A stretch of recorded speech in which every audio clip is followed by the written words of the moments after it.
Okay, so good day everyone. My name is Kimberly Arbolado, and this is the Group 3's icebreaker called Let's Fix It.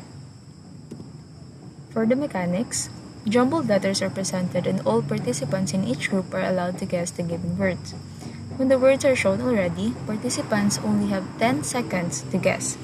Whoever gets the correct answer, there will be points added to their group. Lastly, the group that contains highest points will be the winner. So, time to fix some words. 1. Your time starts now.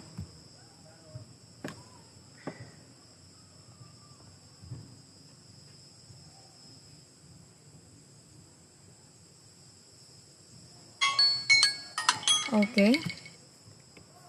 The correct answer is Duterte. Next. Time starts now.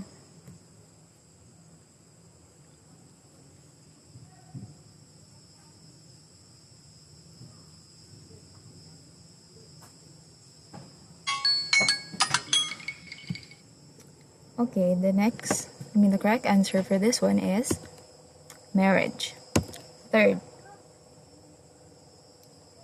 Start.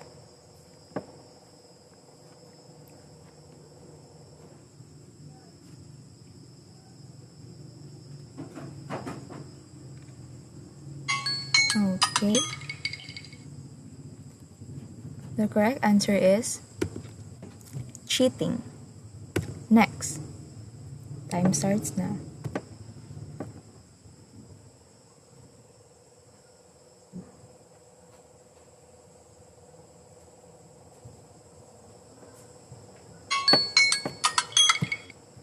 The correct answer is moral. Next. Time starts now.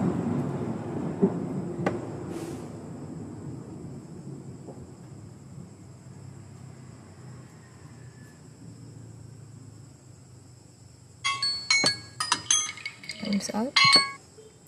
The correct answer is good deed. Next jumbled word. Time starts now.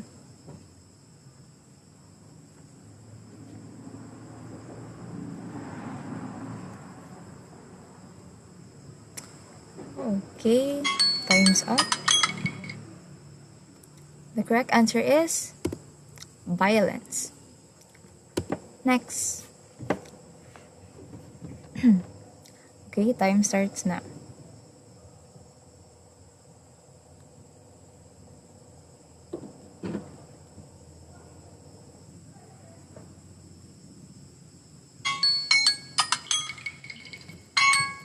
Okay, the correct answer for this one is emotional. Next.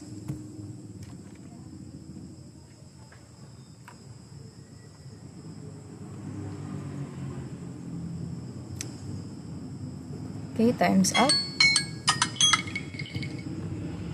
Answer is feelings. Second to the last. Time starts now.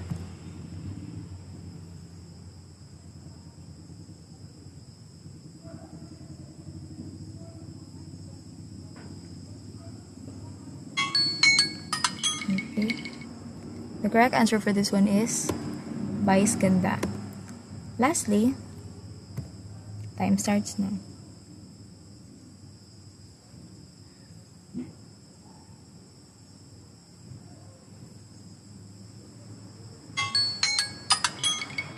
Okay, the correct answer for this one is hooray.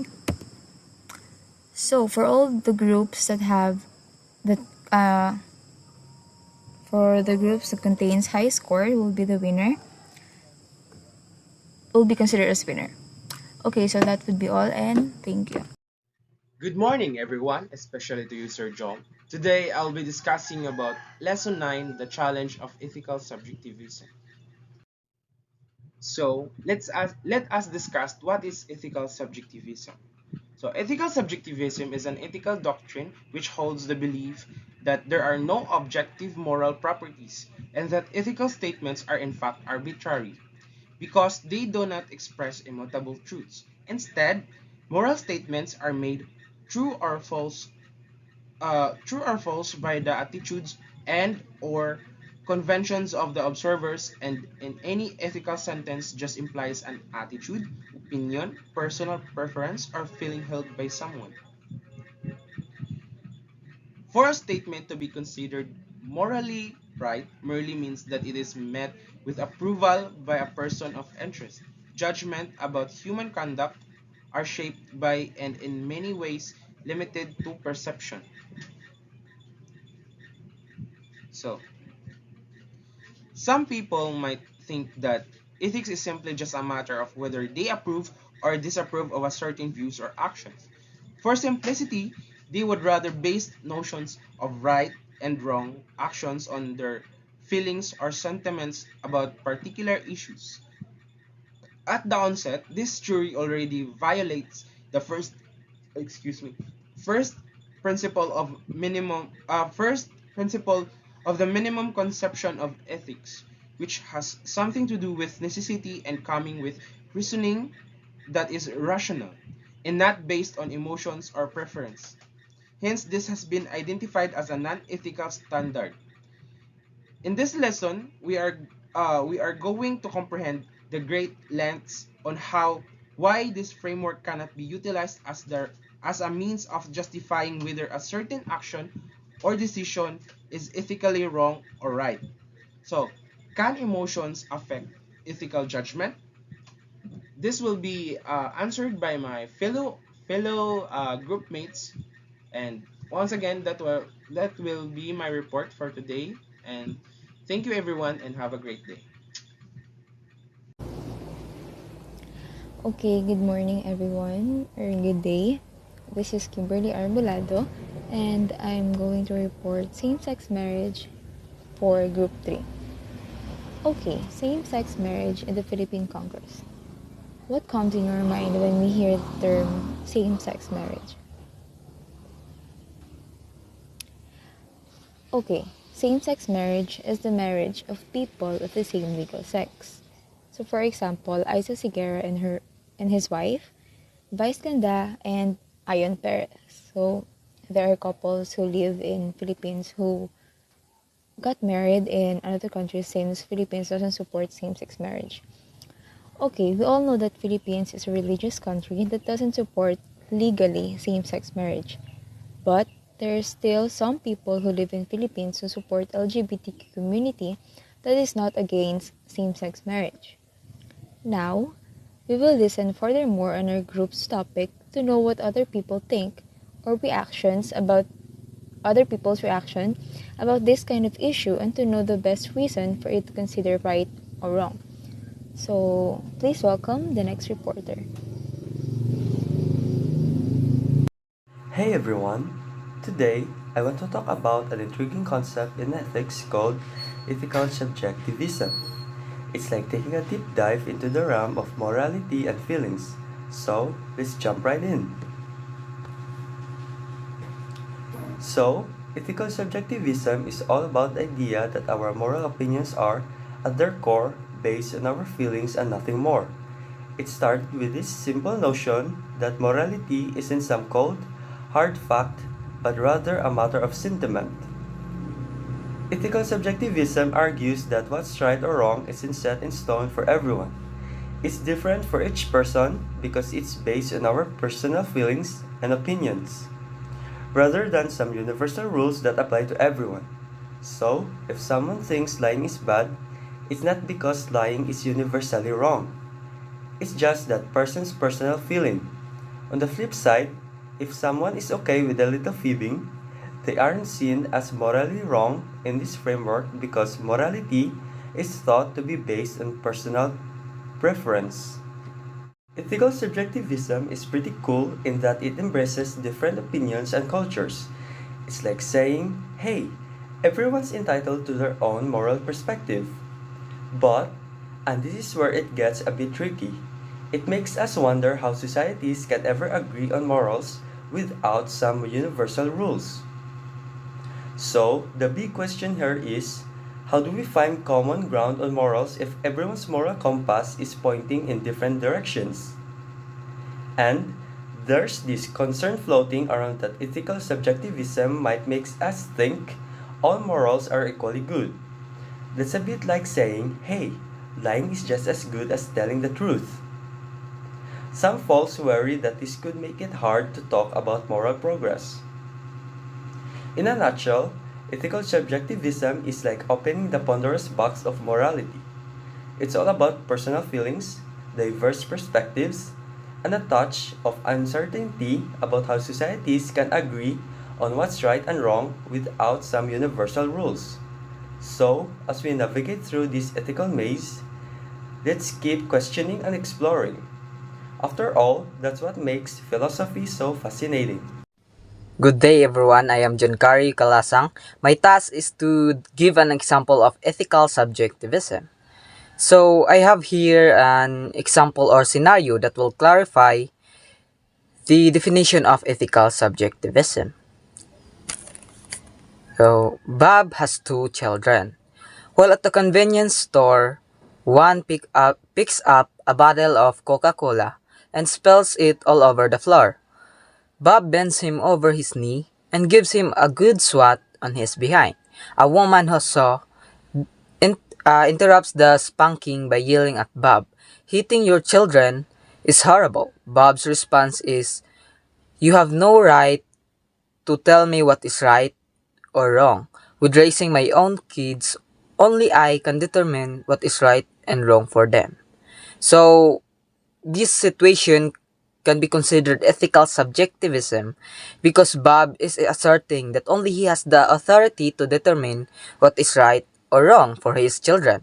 Since ethical subjectivism holds that moral judgments are subjective and based on individual perspectives or opinions, in this case, Bob's belief that he alone decides what is appropriate for his children aligns with the idea that moral values are subject to personal interpretation. So, in a simple way, ethical subjectivism uh, is like saying everyone has their own ideas about what is right or wrong, and its evolution has passed through two phases, namely simple subjectivism and emotivism, which will be discussed by my group mates. Good day everyone, I am Manilyn Shane Nueva and I am here to tackle about one of the important topics under the challenge of ethical subjectivism, which is the simple subjectivism. So to formally start the discussion, here are the definition of simple subjectivism. First is that it suggests that moral statements are subjective expressions of individual preferences or emotions rather than objective facts. It also asserts that moral judgments are based on personal feelings and cannot be objectively true or false. So, according to simple subjectivism, moral statements are akin to statements like, "I like cars" or "I feel happy." This theory emphasizes the importance of individual autonomy and personal values in ethical decision making. In simple subjectivism, it allows for a wide range of moral opinions and acknowledges that different individuals may have conflicting views on what is morally right or wrong. So, to better understand simple subjectivism, consider the following examples. The first example is that stealing is wrong. Under simple subjectivism, this moral statement reflects the personal opinion or attitude of the individual making the statement. It is not considered an objective fact, but rather a subjective expression of their belief about the morality of stealing. Second one is helping others is good. This moral judgment, according to simple subjectivism, expresses a personal preference or positive emotion towards acts of assistance. So it reflects the individual's subjective view on the moral value of helping others. Next is that lying is morally acceptable in certain situations. This subjective moral statement reflects an individual's personal belief about the permissibility of lying, based on their own values and circumstances. Simple subjectivism acknowledges that different individuals may hold varying opinions on the morality of lying. To conclude, simple subjectivism in ethics provides a framework for understanding moral judgments as subjective expressions of personal opinions or attitudes. By recognizing the subjective nature of moral statements, simple subjectivism allows for a diversity of moral opinions and acknowledges the potential for conflicting views on what is morally right or wrong. I think that's all, and thank you for listening. Good day, everyone. I am Daryl O. Mateo, a BSc2 student of MSU MCSE, and my report is all about emotivism, a continuation of a subtopic of ethical subjectivism. Emotivism was founded by Charles Leslie Stevenson. He was born in 1908 to 1979. Charles Leslie Stevenson was an American philosopher, best known for his pioneering work in the field of meta-ethics, roughly the study of meaning and nature of moral language, thought, knowledge, and reality. He developed the theory of emotivism and became popular in the 20th century. Stevenson believes that in ethics, the language is not fact stating, not typically used to convey an information, but mainly express an emotion or command, or expressing an attitude.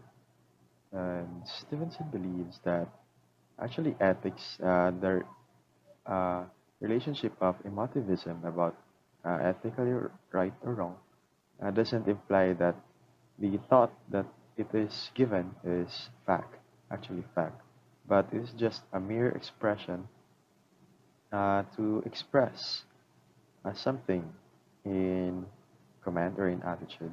That's why we can rely some thought, whether it is ethically right or wrong, based on judgment, if we put an act about the emotivism. A theory of ethical language according to which moral judgments do not state any sort of fact, but rather express the moral emotions of the speaker and attempt to influence others. So take note that emotivism does not state any sort of fact. So it is not objective at all, and we can't rely to have a great impact of an argument because it is not fact at all. But through emotivism, it promotes the our ability to express our thought and maybe attempt to influence others. But there will be two sides of that may affect this persuasion, whether it is in the positive aspect or in negative. But it is sad to say that this negative feedback might happen since the speaker have the control of the influential thoughts that they are going to share with others. And he also defines that some language used for stating facts while others is used to simply express an emotion or command. Declarative statements are used to state a fact, conveying information or reporting. So, based on emotivism, there are types of construction of a statement based on the language. And first is a declarative statement, which is used to state a fact and conveying information or reporting, or actually declarative statement in emotivism is not just stating fact, but it is just to state its firm and stand on the speaker's side. And exclamatory or imperative statement do not state facts, but mainly express an emotion or command, or expressing an attitude.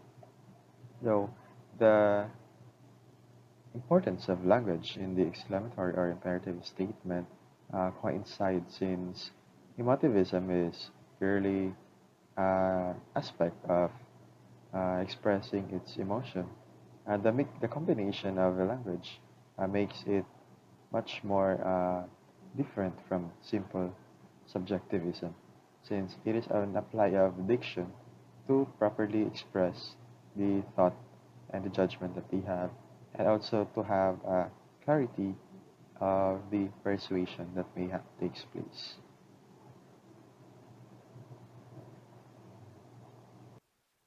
Stevenson believes that in ethics, the language is not fact stating, not typically used to convey an information. A theory of ethical language according to which moral judgments do not state any sort of fact, but rather express the moral emotion of the speaker and attempt to influence others. So that is a part that we have discussed earlier. If someone likes to commit murder, we can say it's not ethical because he feels good. If we categorize something as ethical by emotivism, then each one of us are always right. We can't argue anyone's choice because it is derived by emotions, not by logical reasoning.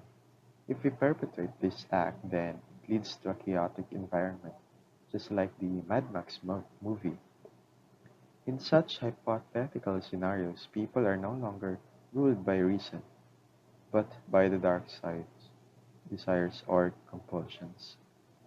Uh, as we have get written about the definition of emotivism, so there will be one example that's given in this text, which is if someone likes to commit murder, we can say it's not ethical because he feels good.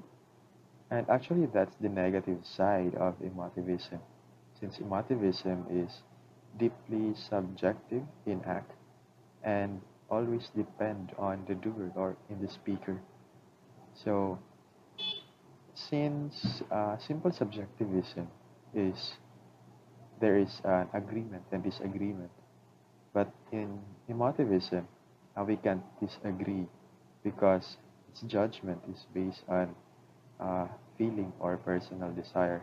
And as we all know, based on personal, or shall I say, in the opinion of others, we can correct their stand.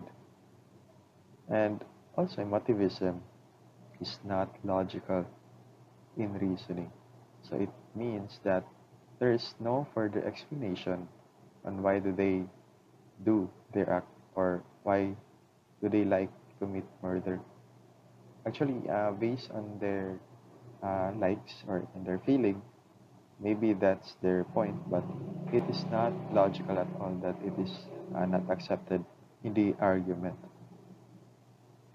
And actually, if we perpetuate this act, or shall I say, adopt to this emotivism concept, we can perceive the consequence, just like in the Mad Max movie, where actually the environment is very chaotic, that there is a scarcity of resources, and they can't uh, judge under just like the what is the general rule or command, such as the law, but the law is their self, and just like they make personal clues on what is right, what is wrong, because they are very subjective on some sort of their own reason or definition that we can comprehend overall.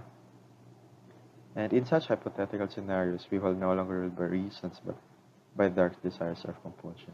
So if we continue that, adopt emotivism to the maximum extent, maybe we can imagine the Mad Max movie happen in real life, and that's some sort of a negative impact on us. To have a very short, uh, just to say, content about everything that we've discussed, an ethical theory which says that moral statements are just expression of feelings and emotions.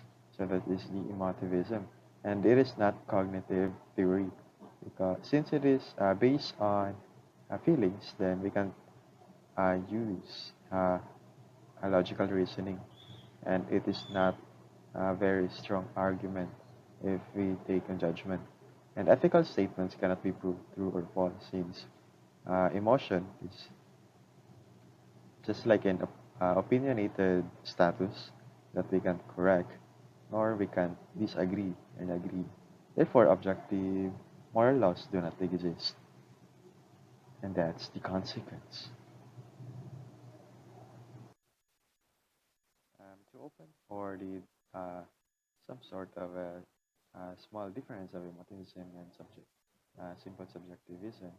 Emotivism interprets moral statements based on command or attitude, which can either be true or false, while in the simple subjectivism interprets moral statement as true or false. So the speaker is always true. And emotivism denies stating facts at all, but simple subjectivism states facts either of approval or disapproval. In the emotivism, commands and expressions of attitude don't have category of rightness and wrongness, so people wouldn't tend to fail, while simple subjectivism, people cannot make mistakes.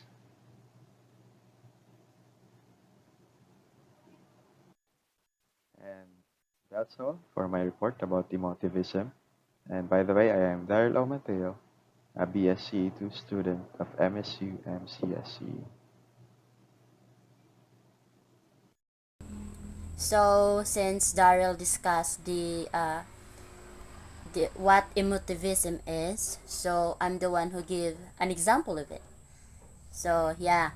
So, certainly, emotivism is a meta-ethical theory that suggests moral judgments are not statements of fact, but rather expressions of personal emotions or attitudes. So, to illustrate this concept further, let's consider an example involving the moral judgment about stealing. So, in emotivism, if someone were to say stealing is wrong, so according to this theory, they're not expressing any objective truth about stealing being inherently wrong or morally right. Instead, they are merely expressing their own emotional response to the action of stealing. For instance, so imagine a situation in which a group of friends are discussing a news article about a shoplifter who stole from a small local business. So one friend might exclaim, "Stealing is wrong. It's such a despicable thing to do." And in this scenario, an emotivist would argue that the friend's statement is not a statement of fact, but rather a reflection of their personal emotional response towards stealing. The emotivist would claim that the friend's statement does not carry any universal moral truth, but instead their way of expressing their disapproval, disgust, or anger towards the act of stealing. It does not imply that stealing is inherently wrong in all contexts, but rather highlights the individual's emotive reactions to it. So, in summary, emotivism asserts that moral statements are expressions of emotions or attitudes rather than objective statement of fact. It suggests that when people make moral judgment, they are essentially sharing their personal emotional response and not presenting universal moral truths. And that's it for my report. Thank you. Good day, everyone. My name is Pearly Jean Emma Hinay, and my report is the vocabulary of the topic, which is the challenge of ethical subjectivism. So let's start with the influential philosophers. Let's start with David Hume. David Hume claims that moral values come from individual feelings but not from reasoning. According to him, moral values are very strong within an individual's action. While Baruch Spinoza said that it is the idea that the ethical statements we make are only subjective expressions of our disapproval. In other words, ethical subjectivists believe that moral judgments are not objective facts but rather expressions of personal feelings or attitudes. George Santayana said that what is right and what is wrong vary based on context, time, period, and culture. Next is let's go to ethical subjectivism. Ethical subjectivism centered on the idea that our moral opinions are based on our feelings and nothing more. There is no such thing as objective right or wrong. Ethical subjectivism, morality depends on reason. Subjectivism has no reason behind it. Whatever is right in that moment is morally acceptable. For an example, if I feel like slapping someone, then it is right and I cannot be punished for it. Another example is if I consider the issue of death penalty or the capital punishment. One person might believe that it is morally acceptable because it serves deterrent to the crime, while other believes it is morally unacceptable because it violates the right to live. Okay, next is let's go to simple subjectivism. Simple subjectivism is when someone says that something is morally good or bad, right or wrong action. This means that he or she approves or disapproves of it and nothing more.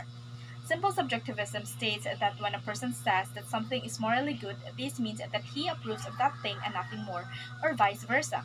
For an example, if I say that X is good, this means I, the speaker, approves of X. I say X is bad, this means I, the speaker, disapproves of X. Another example is, I say murder is wrong, I am simply saying that I disapprove of murder. If you say capital punishment is morally correct, you're simply saying that you approve of capital punishment. Next is emotivism. Emotivism asserts that in ethics, the language is not fact-stating, not typically used to convey an information, but mainly express an emotion or command or stressing an attitude.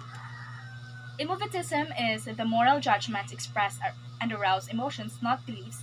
It is just expressing their feelings and not facts.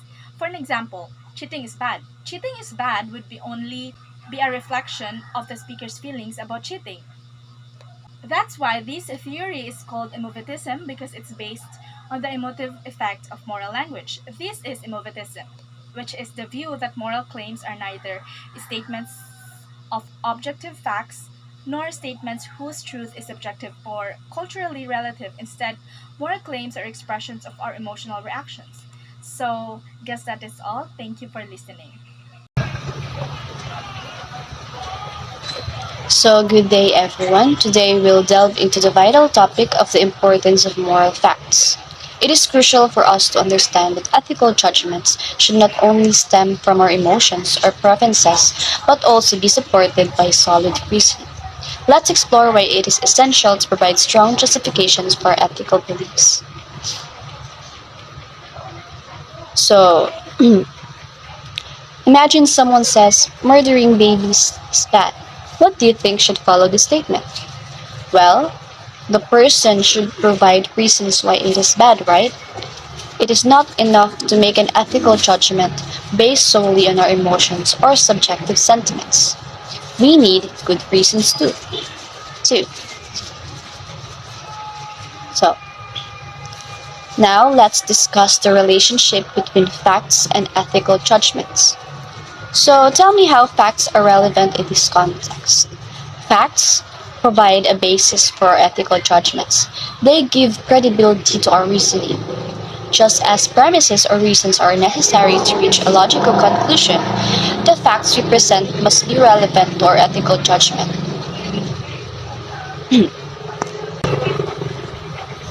So, what do we mean by committing a fallacy or logical mistake? When our ethical judgment lacks logical relevance between the facts and the conclusion, we commit a fallacy. Our reasoning must be sound and free more errors. It is essential to understand the distinction between logical and emotional influence in ethical judgments. So, an example for this is if someone believes killing is wrong simply because they feel repulsed by it, that's emotional influence. Ethical truths are more than subjective feelings. They are veracities of reason. Our judgments are true because they are supported by sound reasons or facts, not simply based on emotions. So now, let's emphasize the significance of providing strong justifications for ethical beliefs. So, why is it crucial? Strong justifications lend credibility to our ethical judgments.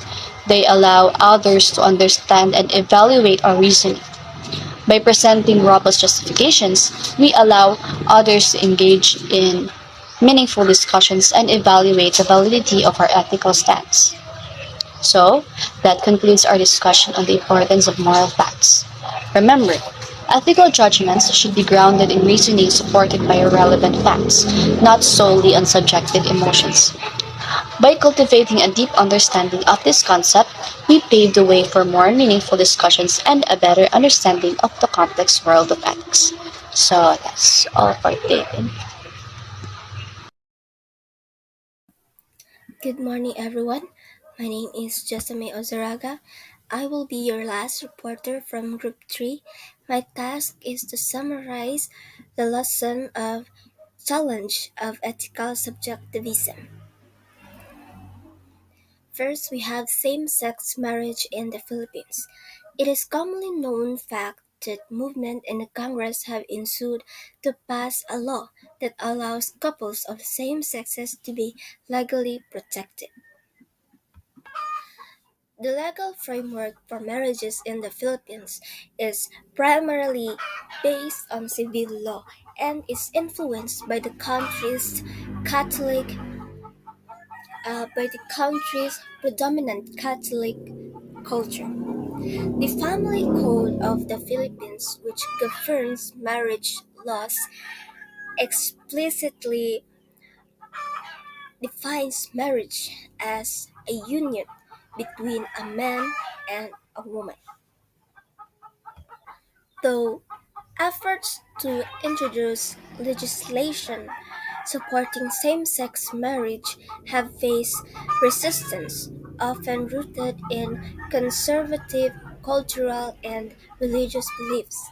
Despite increasing acceptance of LGBTQ rights in some sectors of Filipino society, legalizing same sex marriage has not gained widespread support.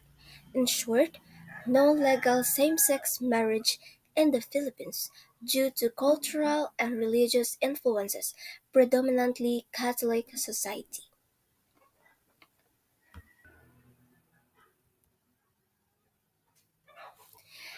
Ethical subjectivism. It is centered on the idea that our moral opinions are based on our feelings and nothing more. This theory suggests that we make moral claims or judgment. We are expressing our personal preferences and emotional responses to a certain situation rather than making claims about objective moral truths. Next, we have simple subjectivism. A person makes a moral judgment. They are essentially expressing the personal approval or disapproval of the action and nothing more. It is when someone makes a moral judgment, such as saying that something is morally right or wrong, they are essentially just expressing their personal approval or disapproval and nothing more. Emotivism.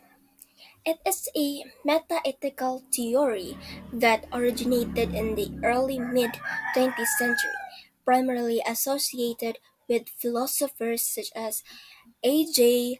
Ayers and Charles Stevenson. This theory focuses on the nature of ethical statement and moral judgment. Emotivism posits that moral statements do not convey information about objective facts, but instead express the speaker's emotion, attitudes, and or subjective preferences. Lastly, we have importance of moral facts. The importance of moral facts involve recognizing their impact on behavior, societal cohesion, decision making, cultural identity, conflict resolution, and personal growth. This understanding reinforces the notion that morality is not a philosophical concept but a practical and integral aspect of human life. And that's all for my report. thank you for listening, and please don't hesitate to ask any question. Thank you.